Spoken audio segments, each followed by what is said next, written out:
Coming to you on the go today. We're in the car. Luke chapter 20. One day, as Jesus was teaching the people and preaching the good news in the temple, the leading priests, the teachers of religious law, and the elders came up to him. They demanded, "By what authority are you doing all these things? Who gave you the right?" "Let me ask you a question first," he replied. "Did John's authority to baptize come from heaven, or was it merely human?" They talked it over amongst themselves. "If we say it was from heaven, he will ask why we didn't believe John. But if we say it was merely human, the people will stone us because they're convinced John was a prophet." So they finally replied that they didn't know. No comment. And Jesus responded, "Then I won't tell you by what authority I do these things." Now Jesus turned to the people again and told them this story. A man planted a vineyard, leased it to tenant farmers, and moved to another country to live for several years. At the time of the grape harvest, he sent one of his servants to collect his share of the crop. But the farmers attacked the servant, beat him up, and sent him back empty-handed. So the owner sent another servant, but they also insulted him, beat him up, and sent him away empty-handed. A third man was sent, and they wounded him and chased him away. "What will I do?" the owner asked himself. "I know.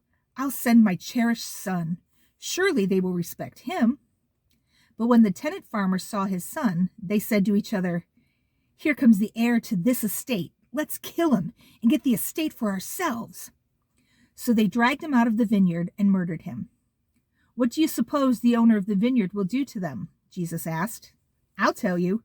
He will come and kill those farmers and lease the vineyard to others." "How terrible that such a thing should ever happen," his listeners protested. Jesus looked at them and said, "Then what does this scripture mean? The stone that the builders rejected has now become the cornerstone. Everyone who stumbles over that stone will be broken to pieces, and it will crush anyone it falls on." The teachers of religious law and the leading priest wanted to arrest Jesus immediately because they realized he was telling the story against them. They were the wicked farmers, but they were afraid of the people's reaction. Watching for their opportunity, the leaders sent spies pretending to be honest men. They tried to get Jesus to say something that could be reported to the Roman governor so he would arrest Jesus. "Teacher," they said, "we know that you speak and teach what is right and are not influenced by what others think. You teach the way of God truthfully. Now tell us, is it right for us to pay taxes to Caesar or not?" He saw through their trickery and said, "Show me a Roman coin. Whose picture and title are stamped on it?" "Caesar's," they replied. "Well then," he said, "give to Caesar what belongs to Caesar, and give to God what belongs to God." So they failed to trap him by what he said in front of the people. Instead, they were amazed by his answer, and they became silent. Then Jesus was approached by some Sadducees, religious leaders who say there is no resurrection from the dead. They posed this question: "Teacher, Moses gave us a law that if a man dies leaving a wife but no children, his brother should marry the widow and have a child who will carry on the brother's name. Well, suppose there were 7 brothers. The oldest one married and then died without children. So the second brother married the widow, but he also died. Then the third brother married her. This continued with all 7 of them who died without children. Finally, the woman also died. So tell us, whose wife will she be in the resurrection? For all 7 were married to her." Jesus replied, "Marriage is for people here on earth, but in the age to come, those worthy of being raised from the dead will neither marry nor be given in marriage, and they will never die again. In this respect, they will be like angels. They are children of God and children of the resurrection. But now, as to whether the dead will be raised, even Moses proved this when he wrote about the burning bush.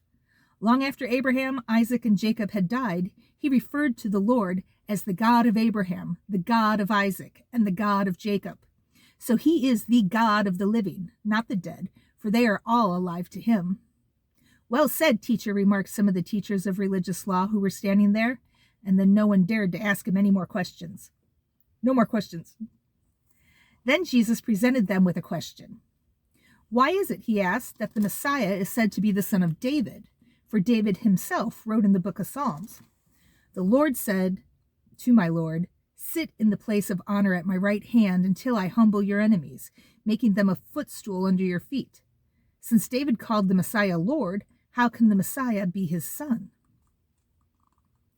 Then, with the crowds listening, he turned to his disciples and said, "Beware of these teachers of religious law, for they like to parade around in flowing robes and love to receive respectful greetings as they walk in the marketplace, and how they love the seats of honor in the synagogues and the head table at banquets.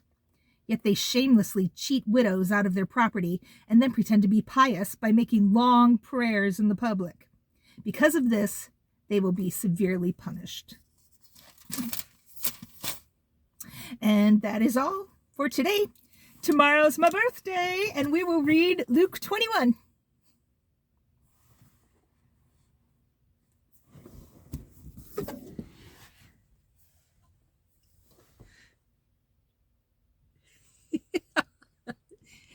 Spider-Man, Spider-Man.